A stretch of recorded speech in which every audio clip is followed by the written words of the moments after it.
Adawaa. Kuffisi, raffisi, rukuti, hunkuti, gombisi, hambisi yoo jedhanii lallaban. Gaafsan gaafa addaa, gaafa imimmaaniif gaddaa. Guyyaa dirree Adawaa yoon lubbuu bade laalu, laphee kootu madaawaa.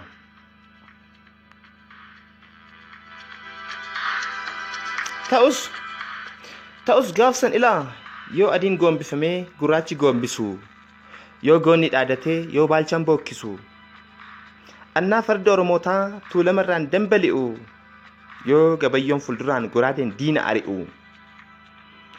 yommuu gurraachi adii kuffisuun balali'u, natti mul'ata dhihaatee yoo adiin hallayyaa qaari'u.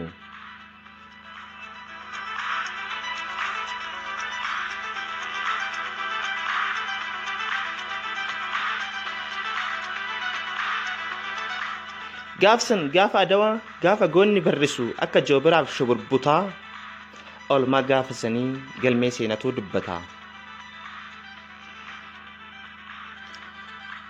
Eeboof gaachanni bahee yoo qajeelu maqalee, moo'icha Adawaa beekame taankiif jeettii malee.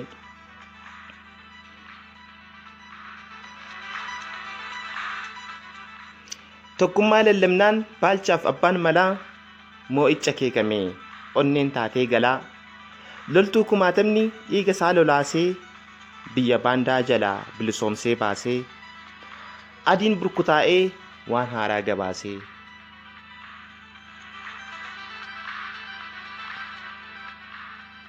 Gurmii gurmuu toleen tokkummaa beekanii, kennaa caalu lubboof wareeganii, biyyaaf biyyoo gabbattee kunoonuun eeganii.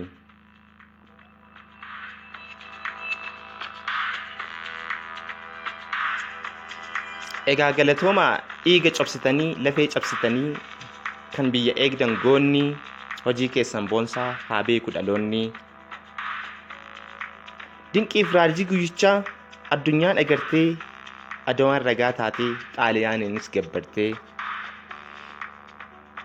Adawaanis gurra Afrikaa ta'ee kan gurraachi ittiin dhaadatu, warra biyyaaf wareegdan seenan sinaa yaadatu, warra seenan dhokatee dhugaan gad haa baatu. Yaadannoon Haacaaluu Hundeessaaf fi gootota Oromoo maraaf. Waloo Firoomsaa Gizaaw Dameetiin Guraandhala 2022.